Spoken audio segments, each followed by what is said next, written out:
Vamos abrir a Bíblia no Evangelho de Lucas, capítulo 1. Lucas, capítulo 1. Lucas, capítulo 1, versículos 1 ao 4.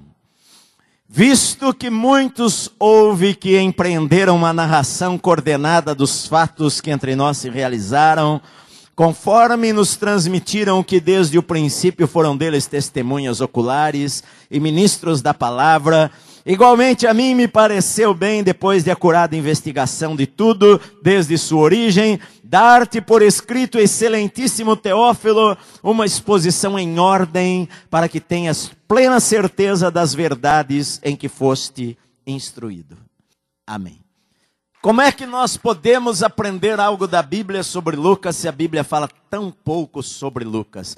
Na verdade, querido, você sabe que o título que está aqui, o Evangelho segundo São Lucas, ou segundo Lucas, não existe no texto original. Quando se acharam os escritos da Bíblia e foram passando de pessoa para pessoa, não tinha nada, não tinha nenhum título, era apenas um pergaminho, e o pergaminho começava desta maneira: visto que muitos houve que empreenderam uma narração coordenada dos fatos que entre nós se realizaram, conforme nos transmitiram. E aí vai falando, e não tinha o nome de Lucas neste livro aqui. Então, como é que nós podemos saber, ter certeza, e eu tenho certeza que Lucas escreveu, se não havia o nome de Lucas escrito? Na verdade, Lucas, ele não fala em nenhum momento que ele escreveu este livro aqui. A narrativa pessoal que está aqui, está no versículo 3, que ele fala: muitas pessoas já escreveram sobre a vida de Jesus, e conforme nos transmitiram os que desde o princípio foram deles testemunhas, igualmente a mim me pareceu bem, depois de acurada investigação, escrever também. A única coisa que o autor fala sobre ele nesse livro é sobre isto: pareceu bem a mim escrever esta história também. Então, como é que nós podemos saber quem foi Lucas, para podermos aprender alguma coisa sobre a vida dele, tirar da vida dele alguma lição para a nossa vida? Olha bem, queridos, a Bíblia fala, ele diz aqui que havia, olha, quando Jesus morreu, depois que Jesus ressuscitou e foi para o céu, os anos foram se passando, e as pessoas começaram a sentir necessidade de ter algo escrito sobre ele, porque é muito difícil ficar transmitindo por palavras, e a geração morre, vem outra geração e mais outra geração, e aí aquilo pode se perder, pode se distorcer, nada como a palavra escrita. Então ele diz que muitas pessoas escreveram sobre Jesus. Nós não temos estes livros aí. Na verdade, nesta época aqui, somente havia 2 livros bem populares, já que era o evangelho que Mateus havia escrito e era o evangelho que Marcos havia escrito. João ainda não havia escrito o evangelho, escreveu muitos anos depois de Lucas. Haviam esses 2 livros, o livro de Tiago e o livro de Gálatas. Ele tinha outros livros também já, mas muitas pessoas escreveram aquilo que elas sabiam sobre Jesus. Uma pessoa escreveu lá sobre a cura: olha, Jesus me curou desta maneira. O outro escreveu outras coisas. Olha, eu me lembro de uma história que ele contou, de uma parábola. Olha, eu me lembro tal coisa. E aí, as memórias, Pedro lembra de coisas, e Tiago, e os apóstolos, eles lembram de fatos, e muitos deles escrevem livros que foram perdidos, não está aqui na Bíblia. E este escritor aqui, que não dá o nome, ele fala que ele sabia e que havia muitos livros escritos, mas que ele estava agora fazendo uma investigação apurada para pegar os fatos e escrever a história para um camarada chamado Teófilo, a quem ele diz aqui que é uma pessoa importante, porque ele retrata esta pessoa de excelentíssimo Teófilo. Ele não era apóstolo, a gente sabe disto, porque no versículo 2 ele diz que muitos escreveram baseado naquilo que as pessoas que estavam com Cristo desde o princípio, que foram testemunhas oculares, relataram. Então ele não estava com Jesus desde o princípio e ele não era testemunha ocular das coisas que aconteceram. Ele ouviu de alguém, ele precisava então fazer uma investigação desde a origem e poder contar os fatos sobre a vida de Jesus, baseado nas memórias das outras pessoas, porque ele não viu o que aconteceu. Ele não era apóstolo, a gente vê aqui. Agora, ele era um pesquisador. Ele escreve este prólogo ou introdução, deixa eu falar isto, dos versículos 1 ao 4, num grego do mais refinado, clássico que havia na época. A história que ele começa a contar, na verdade, começa no versículo 5. Aqui começa a história. Ele diz: nos dias de Herodes, rei da Judéia, era uma vez. Ele começa a história, na verdade, o livro de Lucas é um livro histórico. Ele começa a história no versículo 5, mas no versículo, aí ele usa um grego comum, popular, chamado koiné, uma linguagem que todos entendem, você pode entender, mas os primeiros 4 versículos, ou o prólogo, ou a introdução, ele usa um grego clássico, usado pelos mais intelectuais da época, de forma que até traduzindo em português é difícil da gente, você fala, o que ele quer dizer aqui? Porque ele usa um chamativo para os intelectuais da época, de que a mensagem, a história que ele iria contar, deveria estar entre as histórias mais clássicas que deveriam ser lidas pelos gregos. Ele escreve pelos gentios e gregos, ele escreve para os gentios. Quem é gentil? Gentil é aquele que não é judeu. Ele escreve para estas pessoas, ele quer declarar a história de Jesus. É o evangelho mais completo que tem da história de Jesus. Ele conta fatos que os outros não contam.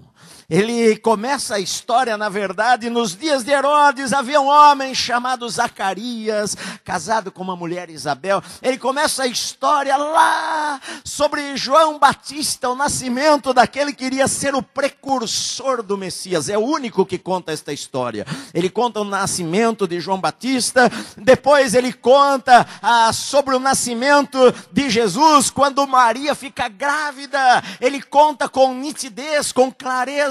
Ele conta sobre Jesus sendo levado ao templo e sendo apresentado com 40 dias. Ele é o único que menciona um evento quando Jesus tinha 12 anos e foi ao templo. Ou seja, ele é detalhista, ele é investigativo, ele coloca a história desde o começo, coisa que os outros, que foram inspirados pelo Espírito Santo também, mas contaram outras partes da história. Mas Lucas conta esta história que ninguém conta. Provavelmente, eu estou dizendo Lucas, porque eu sei que é Lucas, mas você não sabe que é Lucas, se você não tivesse lido o Evangelho segundo São Lucas.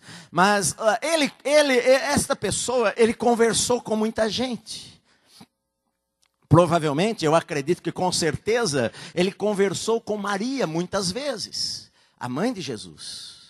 Porque ele conta a história dela, ele conta coisas que ela guardou no seu coração.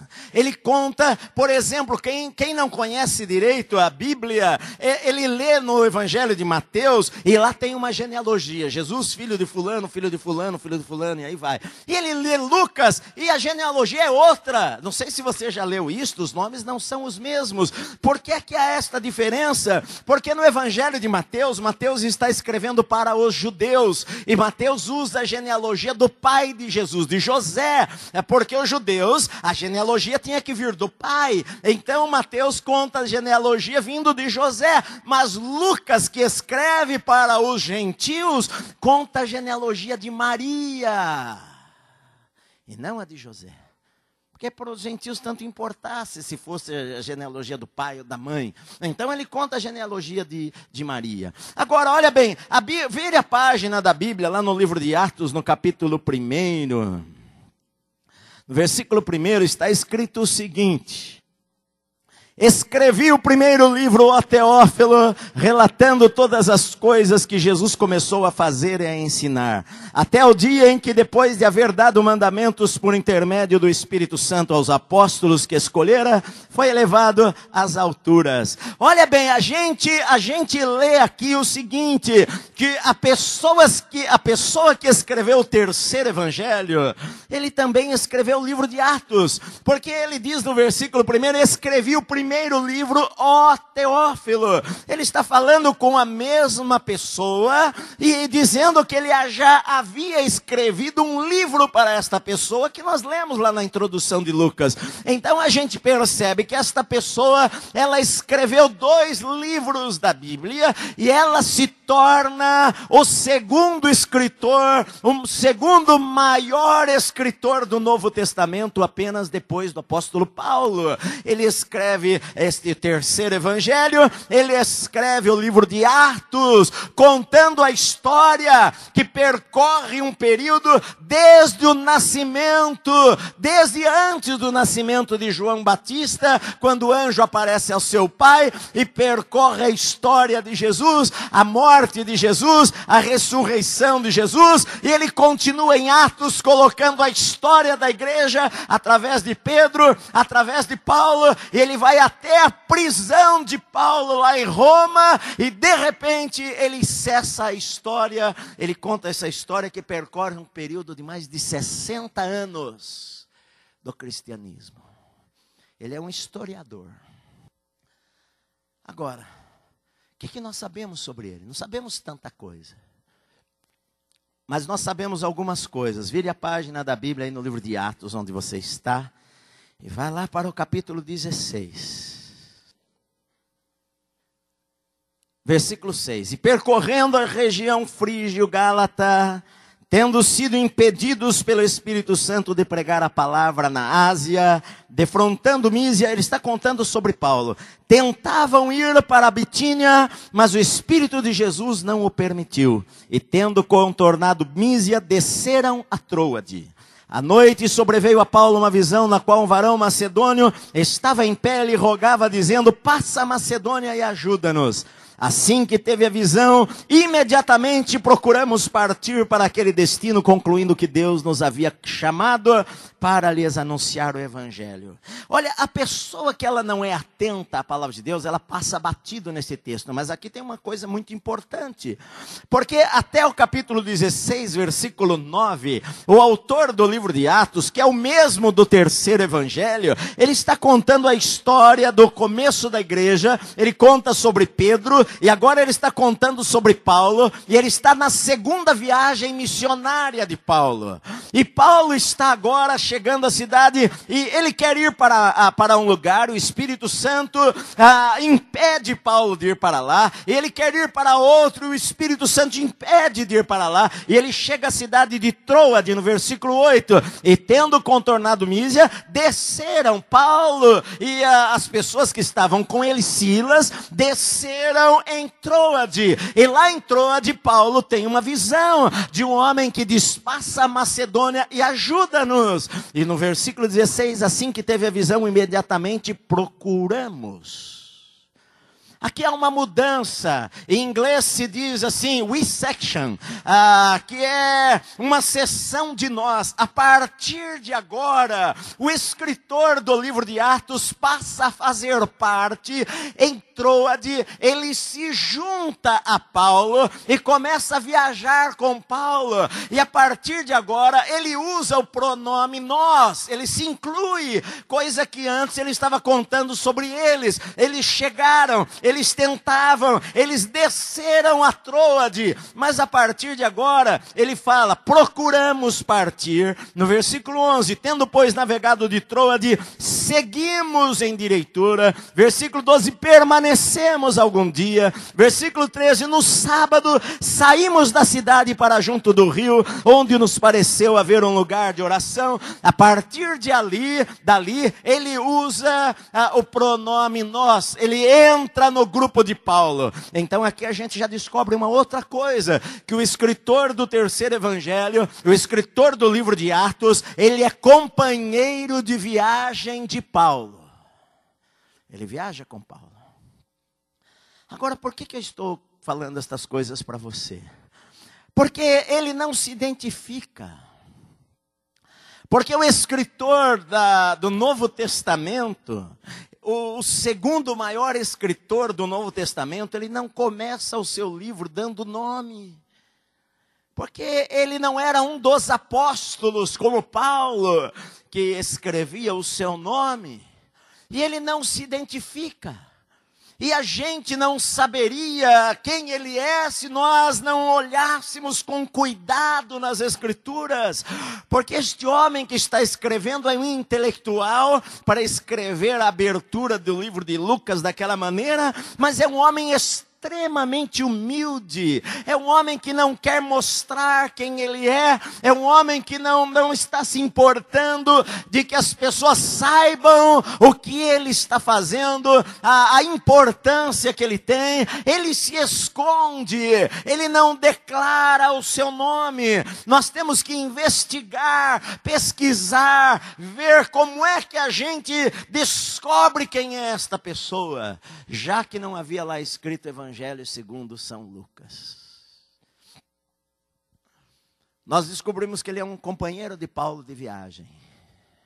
Sabe como nós chegamos à conclusão de Lucas, para eu resumir a história? Porque no capítulo 17, ele deixa novamente a turma lá, Paulo deixa, só para resumir, Paulo deixa-o em Filipos, que é a próxima cidade, e ele fica na próxima cidade em Filipos por 6 anos, porque Paulo termina a viagem, segunda viagem missionária, vai a Antioquia, depois ele sai para a terceira viagem missionária, passa por aquelas cidades, e na volta ele passa por Filipos, e então lá no capítulo 20, no versículo 6, depois dos dias dos pães asmos, navegamos de Filipos. Aí, novamente, esta pessoa que some no capítulo 16, quando Paulo está lá em Filipos, versículo 40 do capítulo 16, partiram, ele fica lá em Filipos, e ele junta-se agora a Paulo novamente, na terceira viagem, 6 anos depois, e nunca mais deixa Paulo, nunca mais. Quando você termina o livro de Atos, você vai ver lá no capítulo 28, quando há um naufrágio, ele diz assim: uma vez em terra, verificamos que a ilha se chamava Malta, ele estava junto com Paulo. No versículo 11 do capítulo 28, ao cabo de 3 meses, embarcamos num navio alexandrino. Versículo 15, tendo ali os irmãos ouvido notícias nossas, vieram ao nosso encontro. Este homem, ele está com Paulo, na prisão de Paulo, lá em Roma, ele é companheiro de Paulo, e ele não deixa Paulo mais em nenhum instante da história. Como é que a gente chega à conclusão que é Lucas? Sabe como a gente chega à conclusão que é Lucas? Por eliminação. Só para eu concluir essa parte aqui, que é a parte mais complicada para vocês entenderem, eu estou resumindo. Porque Paulo tinha muitos amigos que acompanhavam. Você não pensa que Paulo andava com um só, não. Paulo tinha 8, 9, 10 pessoas que viajavam com ele. Paulo tinha Timóteo, tinha Silas, tinha Tito, tinha Trófimo, tinha Gaio, tinha Demas, tinha outras pessoas que viajavam com Paulo.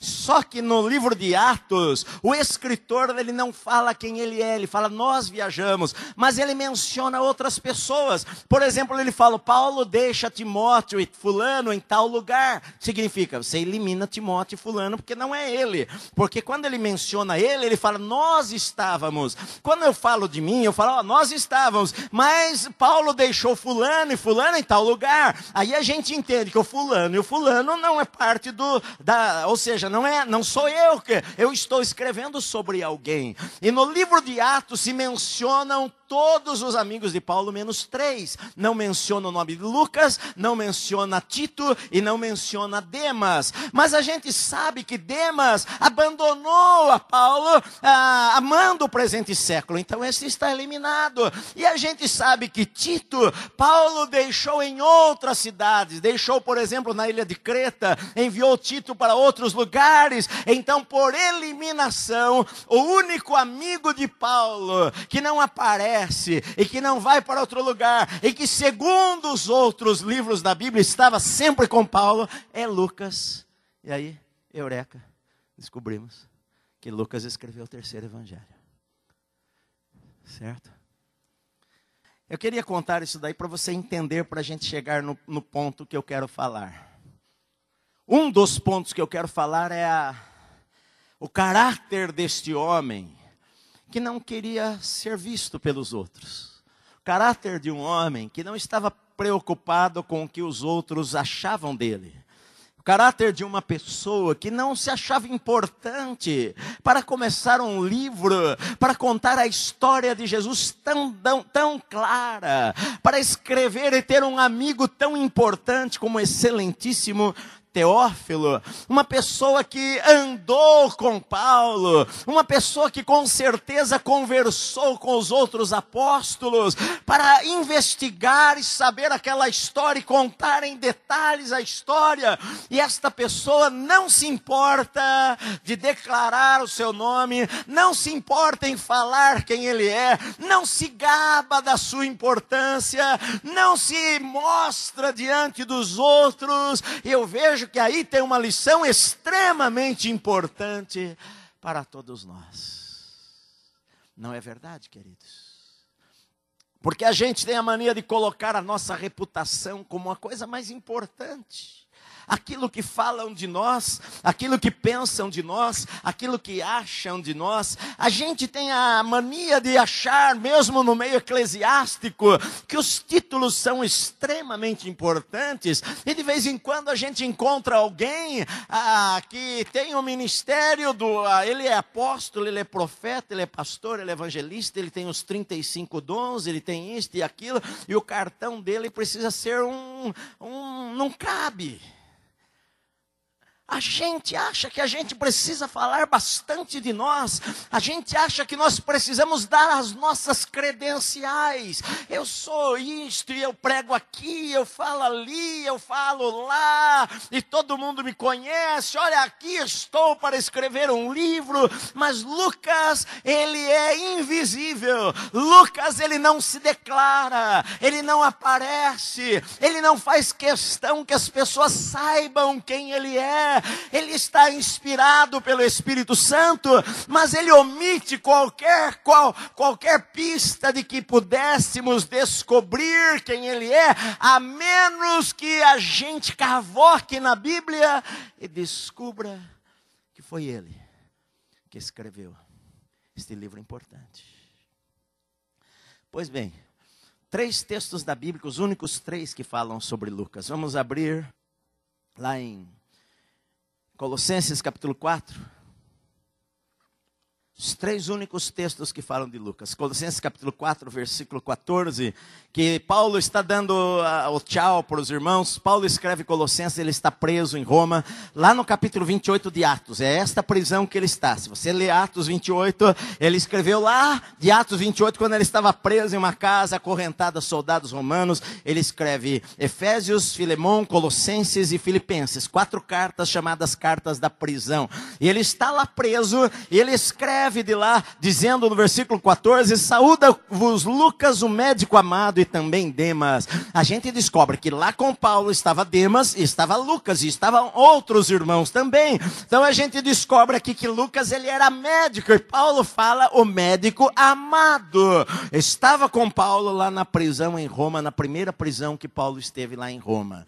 A gente descobre uma outra coisa também no versículo 10, quando Paulo começa a mandar as saudações. Saúda-vos Aristarco, prisioneiro comigo, e Marcos, primo de Barnabé. Versículo 11, Jesus, conhecido por justo, os quais são os únicos da circuncisão que cooperam pessoalmente comigo. Aqui a gente descobre uma outra coisa importante. Paulo, ele diz o seguinte, olha, saúda Aristarco, Marcos e Jesus, o justo, são os únicos judeus, os únicos da circuncisão que cooperam comigo. E então depois ele dá saudação dos outros. Saúda-vos Epáfras, que é dentre vós, que era de lá de Colossos. Saúda-vos Lucas, o médico amado. Ou seja, a gente também descobre que Lucas não era judeu. Ele não era judeu, ele não era da circuncisão. Aí a gente também descobre que Lucas é o único escritor da Bíblia que não é judeu. Todos que escreveram a Bíblia são judeus.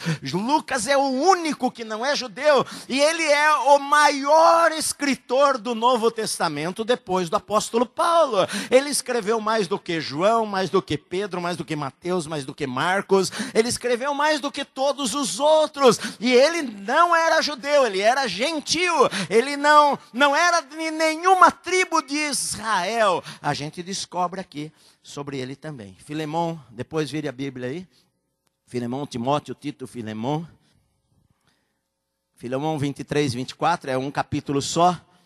Paulo, novamente nas saudações, saúdam-te Epáfras, prisioneiro comigo em Cristo. Ele estava preso lá em Roma. Epáfras, amigo de Paulo, está preso com ele lá. Olha só, lá em Roma. E Lucas estava lá também, e Demas estava lá. Saúdam-te Epáfras, prisioneiro comigo em Cristo. Marcos estava lá, Aristarcos, Demas e Lucas, meus cooperadores. A gente também aprende aqui que Lucas, ele era cooperador de Paulo. Ele ajudava Paulo no ministério. Ele estava ao lado de Paulo para servir. Paulo estava preso em Roma e Lucas estava lá com ele. Só que o que acontece, queridos? Paulo, ele é liberto da prisão lá em Roma e ele volta a viajar. E ele fica 6 anos, a gente sabe pela história da Bíblia, por volta de 6 anos, Paulo volta a viajar.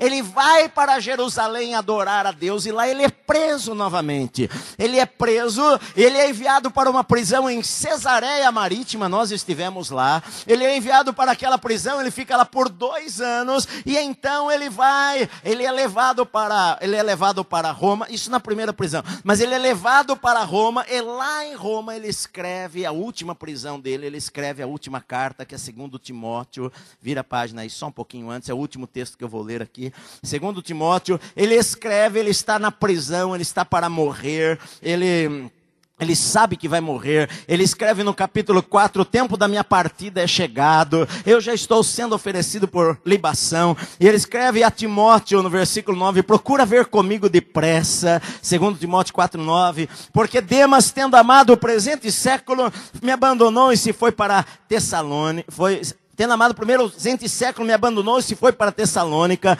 Crescente foi para Galácia. Tito foi para Dalmácia. Somente Lucas está comigo. Olha o que Paulo fala aqui. Eu estou preso em Roma. E era a maior perseguição que a igreja já enfrentara. Nero era o imperador. Nero mandou matar os cristãos. Nero começou a declarar que os cristãos eram a causa do incêndio de Roma e começou a persegui-los, prendeu os seus líderes, prendeu a Pedro, prendeu a Paulo, prendeu os principais líderes da igreja que estavam em Roma. Eles estavam no centro do império. Então muitos começaram a fugir de Roma. Muitos cristãos, com medo de morrer, começaram a fugir. Outros, por uma estratégia, começaram a sair da cidade para pregar em outros lugares. Paulo mesmo manda Tito para a Dalmácia. Paulo envia alguns amigos dele para outros lugares,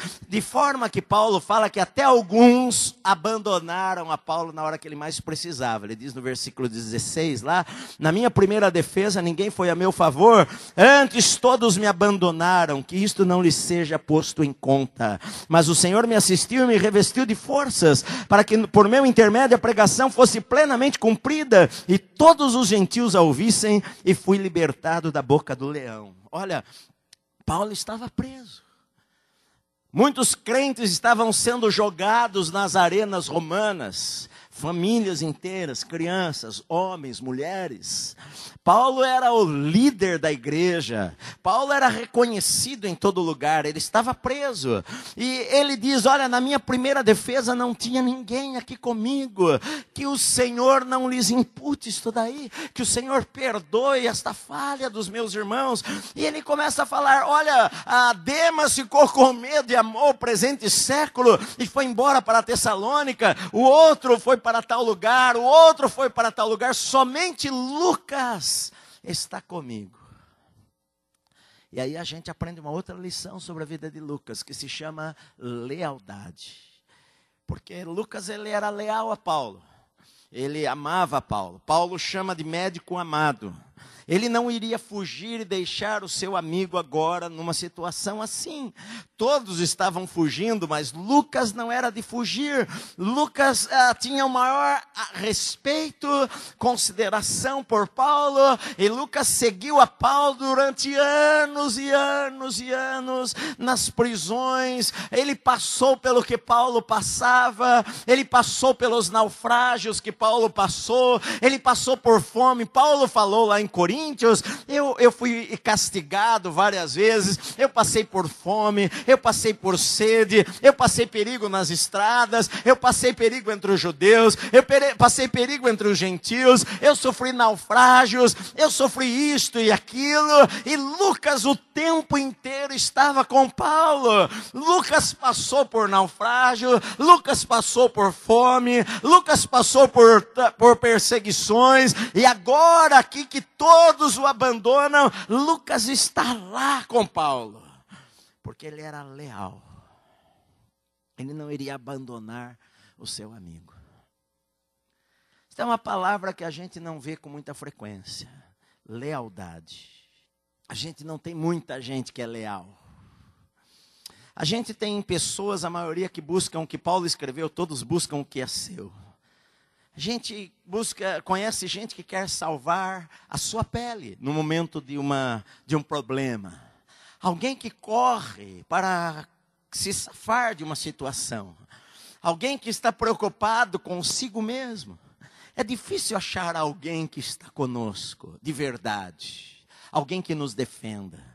Eu preguei certa vez lá sobre o paralítico e falei, quem é que vai carregar a tua cama? Sabe, porque é difícil gente para carregar a nossa cama.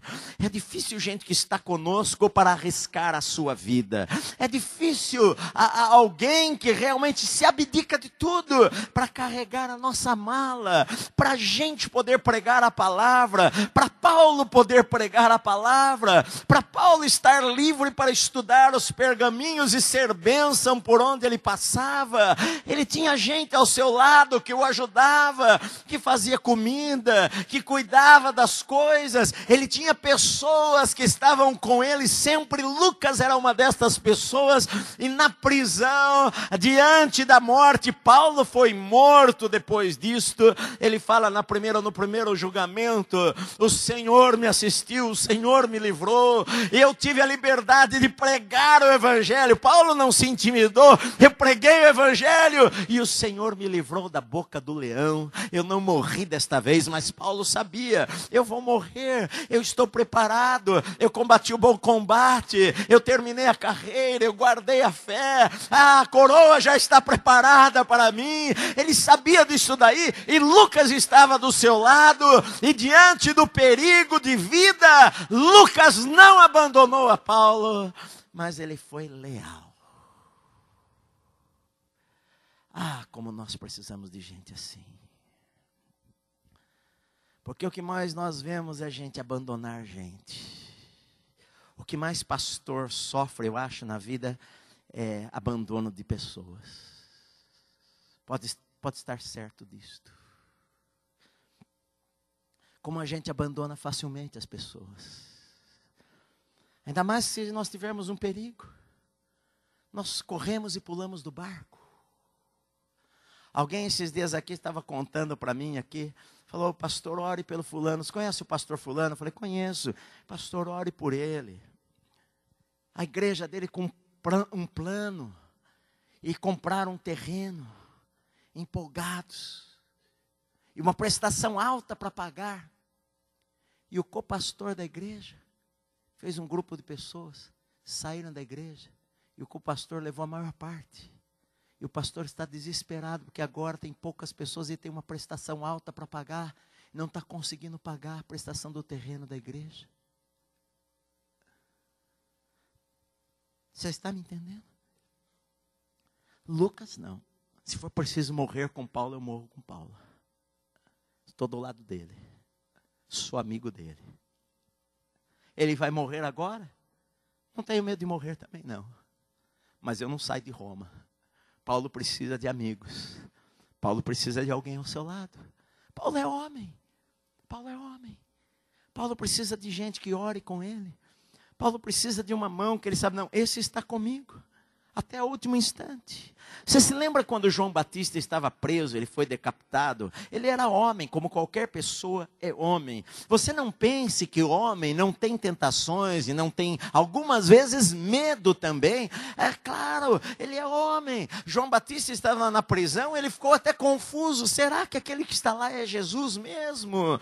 E mandou seus discípulos perguntarem para Jesus. E foram lá, olha, João Batista manda perguntar, tu és aquele que deveria ver ou devemos esperar outro? E Jesus curou naquele instante umas pessoas e falou, vão lá, falem para João, os cegos veem, os paralíticos andam, os surdos ouvem, e aos pobres é anunciado o reino de Deus. Sabe, queridos, na prisão é um lugar terrível. Paulo estava sendo atacado pelo diabo, com certeza, ele precisava de gente, mas todos o abandonaram, e Paulo ainda fala que isto não seja colocado sobre estes irmãos que me abandonaram. Somente Lucas está comigo. Senhor, dá-nos gente leais. Dê para a igreja gente leal. Gente que ora. Gente que chega quando os outros vão embora. Paulo era um homem correto. Paulo amava a Deus. Eu não estou dizendo para você suportar o que é errado, sustentar o que é errado, mas eu estou dizendo que todo homem de Deus precisa de gente, precisa de pessoas, de gente leal. Sabe, durante o período lá do nazismo, havia um pastor chamado Martin, eu não me lembro o sobrenome dele, que era alemão. Ele era pastor de uma igreja e ele amava os judeus. E os judeus começaram a ser presos. E ele falou, eu não vou fugir, eu não vou deixar de pregar, eu não vou deixar de falar que está errado, eu não vou deixar, eu vou estar com os judeus. E ele foi preso por causa disto. E ele ficou 8 anos nas prisões nazistas por causa disto. E ele era uma pessoa conhecida, ele foi herói da Alemanha na Primeira Guerra Mundial. E aquilo incomodava a Hitler, de ver aquele homem que havia sido um oficial do exército alemão, agora defendendo os judeus e preso. E Hitler então chamou um amigo que era muito próximo deste pastor e que era nazista agora. E falou, olha, vamos convencê-lo a mudar de lado. Você vai lá visitá-lo na prisão. E então diz que quando o amigo chegou lá na prisão, falou para o pastor, Martin, por que você está neste lugar? E o pastor falou para ele, meu amigo, por que você não está neste lugar? Por que só eu estou? Por que a gente não sabe ser leal às pessoas? Por que a gente tem medo de morrer? Por que a gente nega as nossas convicções? Por que a gente fala que não conhece a Deus diante de um problema? Por que a gente deixa de ser leal ao Senhor, à sua palavra, diante de propostas financeiras, propostas das pessoas? Sabe, queridos, Lucas ele foi leal. A história, a tradição histórica diz que ele morreu com 84 anos, que ele ainda depois da morte de Paulo foi pastor em determinado lugar. A maior parte das histórias sobre Lucas contam que ele morreu também martirizado, e eu acredito nisto, por quê? Porque quase todos foram martirizados, todos os apóstolos foram martirizados, exceto João.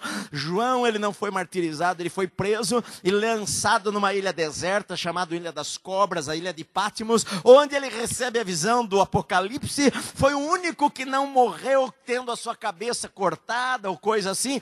Todos os apóstolos foram sacrificados, muitos discípulos foram mortos nas arenas romanas, muitos foram despedaçados por leões e leopardos, muitos foram envergonhados diante das pessoas, perderam as suas propriedades, perderam o seu dinheiro, mas Lucas não abandonou a Paulo por nada. E nós precisamos de gente que seja leal para estar ao nosso lado, que carregue a nossa cama, que ore por nós nos momentos de luta, que fala, não, olha, eu estou com você para o que der e vier, meu irmão, conta comigo, meu querido irmão, eu não vou te abandonar de jeito nenhum, sabe, eu não vou largar você não, se você passar pelo vale da sombra da morte, eu vou passar lá com você também, eu não vou deixar você por qualquer coisa, sabe por quê? Porque hoje em dia, a gente não vê esse tipo de atitude,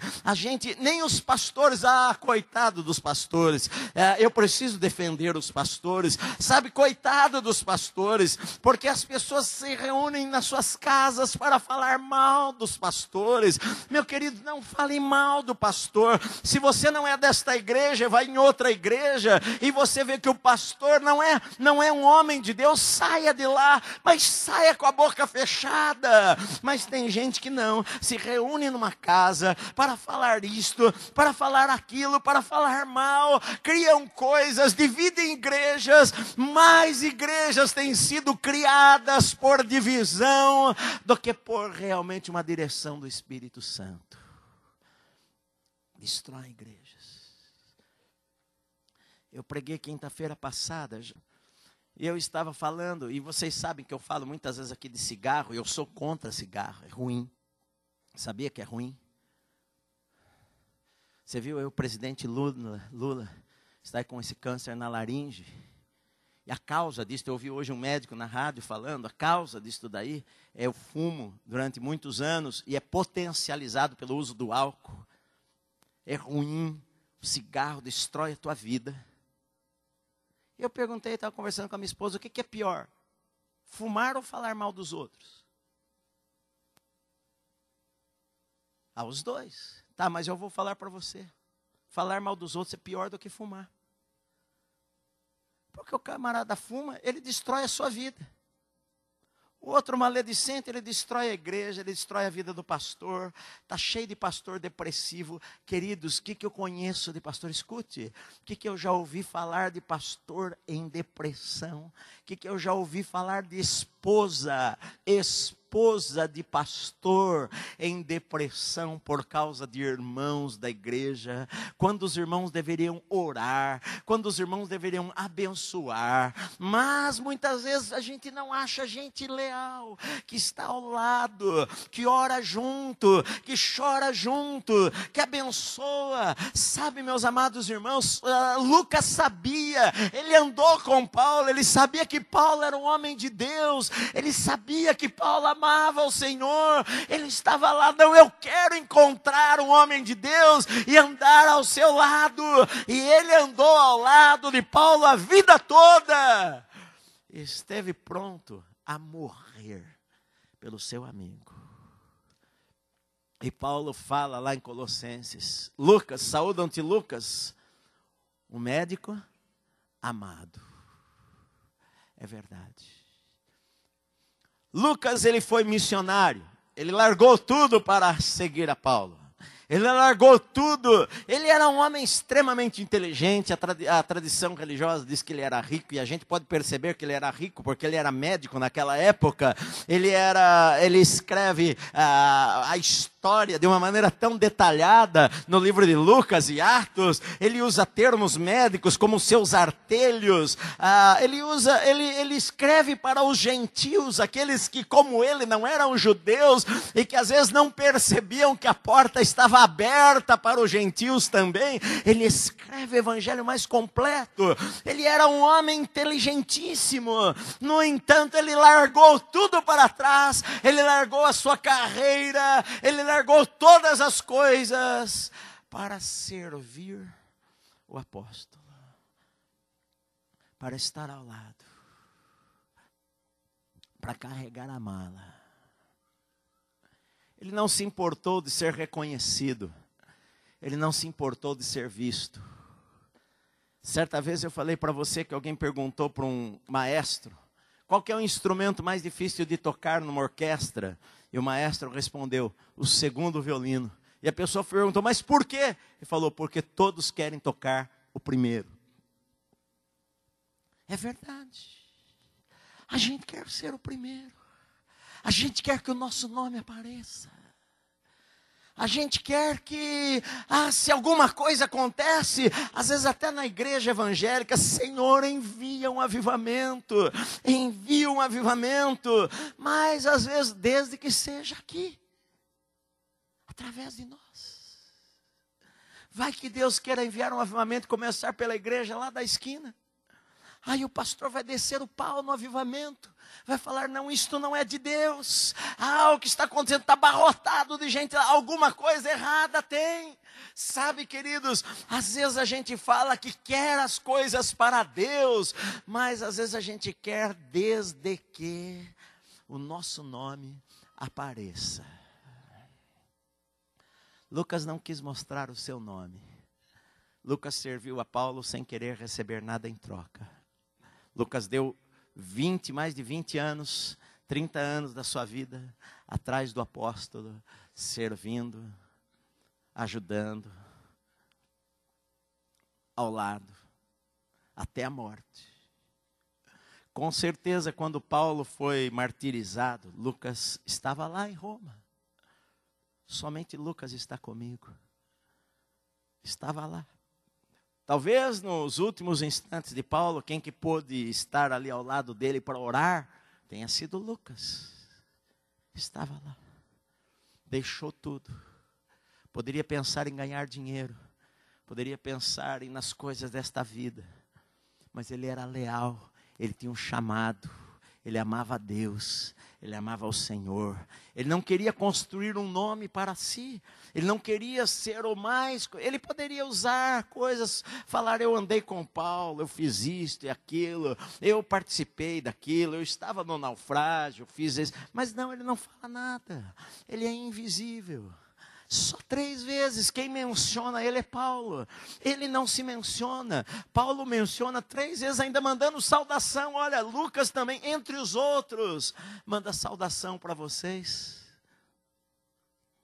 Às vezes é assim que a gente precisa ser. Para Deus, o que vale não é a nossa reputação que dizem sobre nós. Para Deus o que vale é quem nós somos de verdade. Vocês estão me ouvindo, meus amados irmãos? Porque muitas vezes, não se iluda. Tem muita gente que tem grande nome no meio do povo de Deus e que não vai entrar no reino de Deus. Pode estar certo disto. Tem muita gente. Eu preguei quinta-feira aqui a parábola das 10 virgens. E Jesus deu 50% de virgens que não iriam estar com o Senhor, que a porta fechou e 5 ficaram do lado de fora, 50%. Tem muita gente na igreja evangélica que cresce no Brasil e que alcança pessoas, e milhares, que vão ficar do lado de fora. Porque a gente se preocupa com o nome. O grande servo, o grande pregador. Para Deus, nada disto o impressiona, nada disto importa. Só para terminar, quando no ano 170, mais ou menos, da nossa era cristã, pessoas se reuniram para formar o Novo Testamento. Não tinha o Novo Testamento, só tinha o Velho Testamento. E as pessoas, dentre os muitos escritos que Lucas fala que tinha, o Espírito Santo naquela reunião orientou os irmãos a colocarem no cânon, no conjunto das escrituras que iriam estar agora como sendo o Novo Testamento, os 2 livros que Lucas havia escrito. E no ano 170 foi formado isso e foi colocado o Evangelho segundo São Lucas, Evangelho segundo São Marcos, Evangelho segundo São Mateus. E passaram a fazer parte da Bíblia. E eles reconheceram que não foi apenas um livro escrito, mas foi um livro inspirado pelo Espírito Santo de Deus. E queria ser usado para a proclamação do nome de Jesus em toda a terra. Iria chegar até nós. Um homem desconhecido seria um homem que não tinha um nome, um homem que não se importou em falar quem ele era, se importou em servir, que foi o que Jesus falou: eu não vim para ser servido, eu vim para servir. Se importou em servir Paulo a vida inteira, no anonimato, e Deus honrou a sua vida, porque Deus vê as coisas diferentes do que nós vemos as coisas.